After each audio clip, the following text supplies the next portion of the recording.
What's up YouTube, it's your boy Nash here. Welcome back to the channel. Now before we get started with today's video, the road to 200 subs has now come to a close, and we are now 216 subs away from hitting 500 subs. And as always, I have said this before, I will say it again, if you guys are new to the channel, and I know that a lot of you guys are, because practically 100% of you guys are watching the content, but you guys are not even subscribed. And to top it all off, we got to get more women to watch the content as well. So if you guys are watching the content, you like the content, and you want more of the content, but you guys have not subscribed as of yet, then make sure you guys do indeed subscribe to the channel, turn on the notification bell, smash that thumbs up button on this video, and as always, make sure you guys are following me on all my social media. All my ads will be in the description below, as will the info to my fan mail. It will also be in the description as well. And I want you guys to post in the comments below answering the question of the day, which is this: what would you consider to be the most overrated archetype in Yu-Gi-Oh's history? Let me know down in the comments below. And speaking of potentially potential archetypes being overrated, today's video we actually have something very interesting for you guys. And I mentioned this a few weeks ago that I was going to talk about this in a future video. Today will be that day. We have some brand new Sinful Spoils support that will be in Alliance Insight, and apparently it's supposed to be the last batch of new cards for the entire archetype, or I guess the entire lore, if you will. I'm not entirely sure how I'm going to title the video, but I believe we have 1, 2, 3, 4, 5, 6, 7, 8. We have 8 new cards to talk about in this video. So I'm not going to waste any time. I'm just going to get straight into it. Kicking these off, we have Diabell Star, the Sin Adjudicator, I believe how it's pronounced. I'm probably butchering the wording, but that's what's being read to me anyway. But anyway, it's an 8-star Dark Fiend with 2500 attack, 2100 defense. Literally the same stats as a Dark Magician, but 1 level higher, obviously. And it says that this card is always treated as a Sinful Spoils card. And both of its effects are once per turn. And the first effect reads: you can banish 1 spell and 1 trap from your hand and or grave. Special summon this card from your hand or grave. Second effect, as a quick effect, reads: you can pay half your life points, target 1 card your opponent controls, destroy it. Then if another Diabell monster card is on the field, you can special summon 1 illusion or spellcaster tuner synchro from your extra deck. So this is basically a way to so this is basically Cyber Dragon if it was taking steroids and weed. Literally, if Cyber Dragon was on steroids and smoking weed, that is how powerful this card really is. Oh my god! Literally, you're able to literally banishing 2 cards to bring this guy out from your hand or grave, which again, it can act as a cyber ref system, or it could just be used. A Cyber Dragon or a Monster Reborn, and you literally get to pay half your life points, which might seem a bit excessive, but if you have ways to regain your life points, then I mean it's actually pretty sick. Being able to just pop cards on your opponent's board and just summon out a synchro right off the bat, that's actually pretty good. So this card can literally help bring out the the new White Forest Synchro tuner that I wanted to talk about with the new field spell that I brought up, but I'll be talking about the tuner here in a little bit. But yeah, literally you could bring that guy out, and then you're just off to the races from there. Absolutely insane. Next up, we have Diabelle's the White Witch.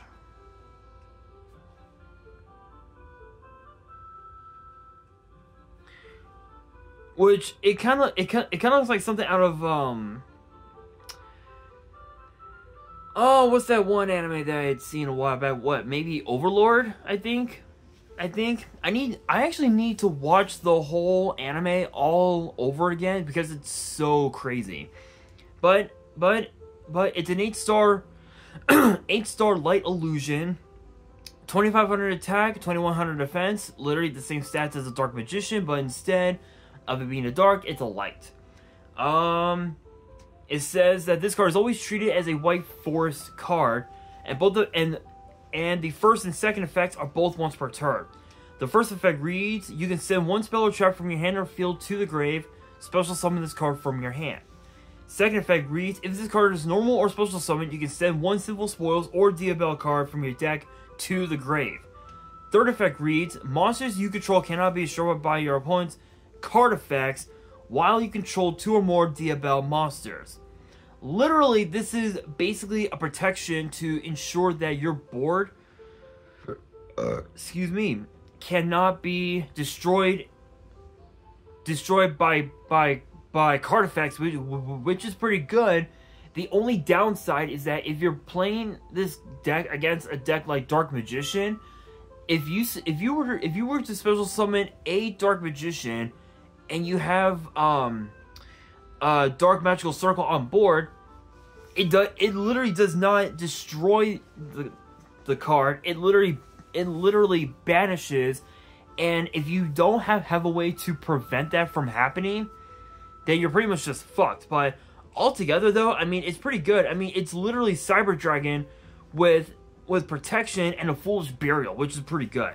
Not much else to say about that. Next up, we have Azamina. And I'm being serious, that's the name of the card. Literally, that's the exact name. And it kind of looks like something out of the way the artwork is made. It kind of looks like something out of oh, what's that one anime that I'd seen a long time ago? What like what, maybe like what? I think like what, maybe Code I think what, Code Geass, if it was produced by Yu-Gi-Oh, maybe, I guess. I don't know. But that being said, it is a 12-star light illusion fusion. Try saying that 5 times fast. With 4,000 attack and defense, and it requires Queen of the Azamina plus a fusion or a synchro. And it says that it must be either fusion summon or special summon from your extra deck by attributing one Saint Azamina from your Saint Azamina you control and face up monster your opponent controls. And it has 3 separate effects. The first one reads cannot be destroyed by card effects. Second effect reads, each time your opponent activates a card or effect, all monsters your opponent controls lose 500 attack when it resolves.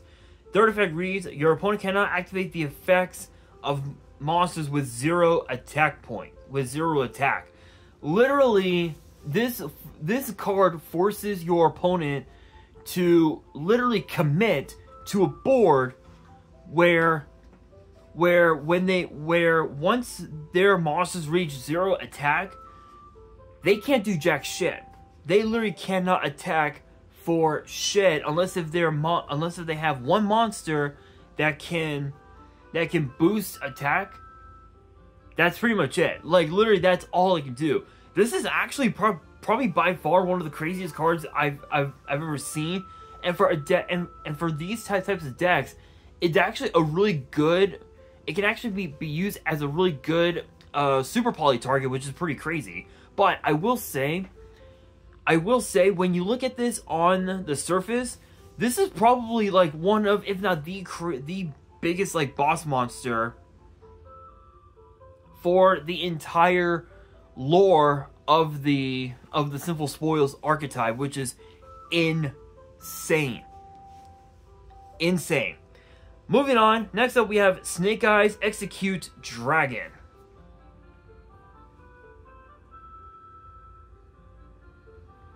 And I'm being real, even with this new synchro, the Snake Eye deck is just dead. Let's just be real on that. Snake Eye is dead. Poplar's at 1. Ash is at 1. It's only a matter of time before people abuse those two cards to where they both get banned in the next ban list, and the deck is just dead. So let's just keep it real on that. But it is a 12-star Fire Dragon Synchro with 3,000 attack, 2,500 defense, and requires a tuner and 1 or more non-tuners. And both of its effects are once per turn, and the first effect reads, during the main phase, as a quick effect, you can target one face-up monster on the field or in the grave, place it face-up in its owner's spell and trap zone as a continuous spell. Also, this card cannot be used... Also, this card cannot use this effect next turn. Second effect reads, during the battle phase, as a quick effect, you can target 2 cards on the field, a monster, and a continuous spell, destroy them. So you could literally, if you were going up against a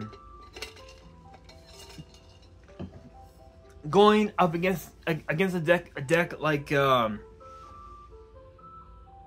say Dark Magician or something, you could literally target their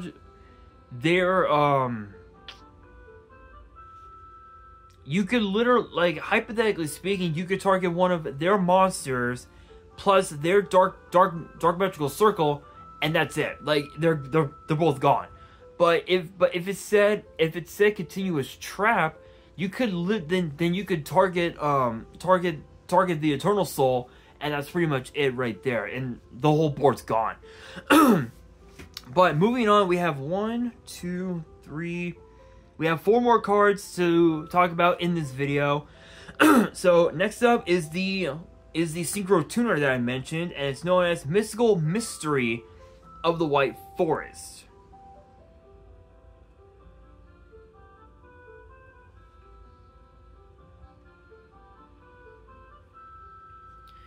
Which is a 4-star Light Illusion Synchro Tuner with 700 attack, 2,000 defense.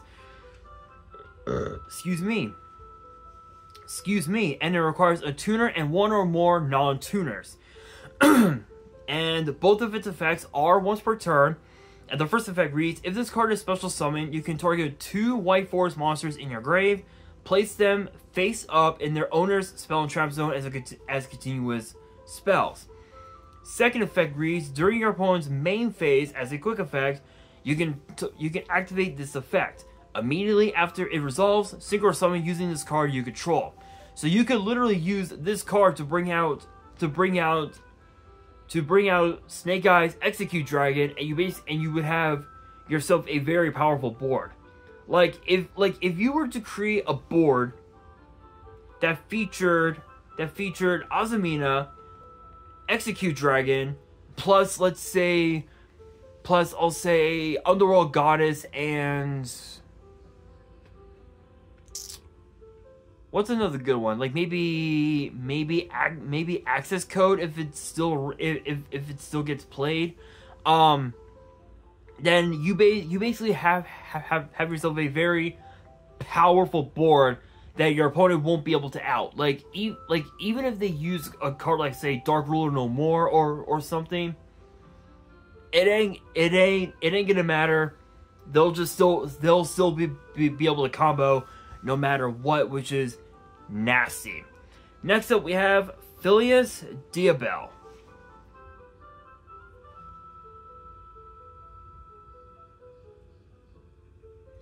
It could be Phileas, but I think it could be Phileas or it could be Phileas. I don't know how it's pronounced, but I'm going with Phileas. But it is a normal spell, and both of its effects are are once per turn, and the first effect reads, add 1 level 8 or higher Diabell monster from your deck to your hand, or if only your opponent controls a monster, you can special summon it instead.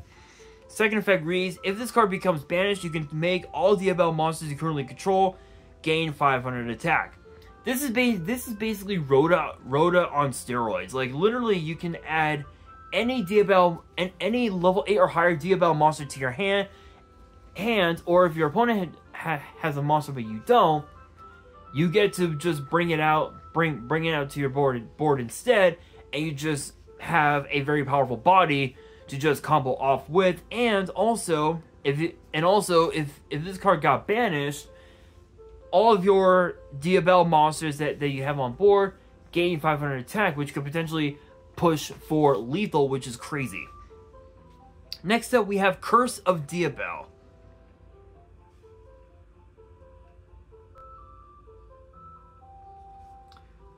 And it is a normal trap with both of its effects being once per turn. The first effect reads, if you control 2 or more Diabell monsters, send 1 monster you control to the grave, destroy all face-up cards your opponent controls.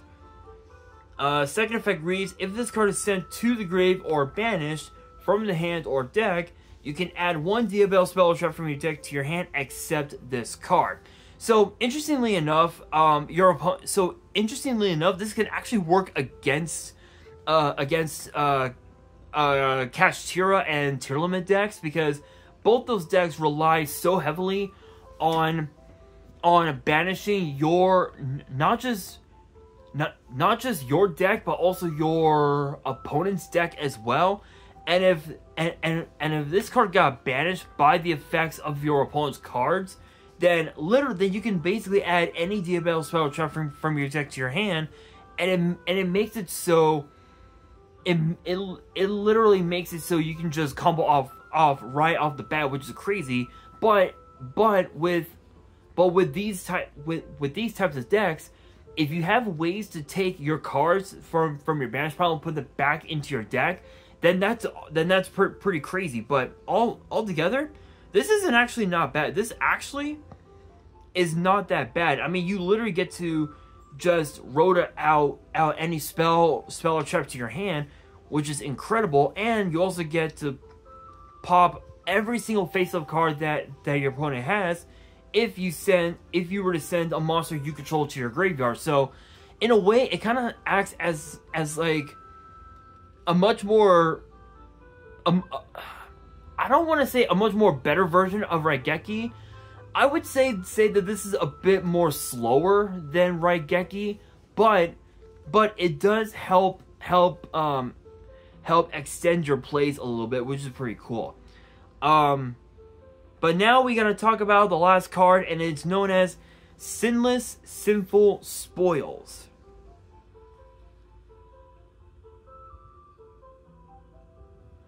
Which is a continuous trap, and the effect is a once per turn that reads, you can activate one of these effects. Target 1 Diabell monster in your grave or banishment, discard 1 card, and if you do, special summon that monster. Excuse me. Target one face-up monster in your spell and trap zone, special summon it. I mean, there's really not much else to say about any of these cards except holy shit, Diabell decks are going to be insane. Snake Eyes, I don't know if Snake Eye will still be powerful with these cards. I will say that some of these cards will help make Snake Eyes easier to add Poplar and Ash to the hand, but that's the problem. I think before this set gets released in the TCG, I think what Konami needs to do is they need to ban Poplar and Ash, so that way the deck can still play even with these new cards, but it won't be as like broken as it was when both Poplar and Ash were at 3. If that makes sense. Do I see these cards becoming extremely broken? 100% yes. There's no question. It is going to be a very broken broken set of cards. I'm pretty sure that Riziel could use these cards. I know Snake Eye can use them. There's a few other decks. I think Bestial can also run these cards, but I will say I think once this set comes out, we're gonna be in for a very interesting format, to say the very least. But with that being said, that will do it for today's video. Hopefully you guys enjoyed. If you did, make sure you guys smash that thumbs up button. If you guys are new to the channel and you guys want more card discussions in the future, then make sure you guys subscribe to the channel, turn on the notification bell, and as always, make sure you guys are following me on all my social media. All my ads will be in the description below, as will the info to my fan mail. It will also be in the description as well. And on that, this is your boy Nash, signing out.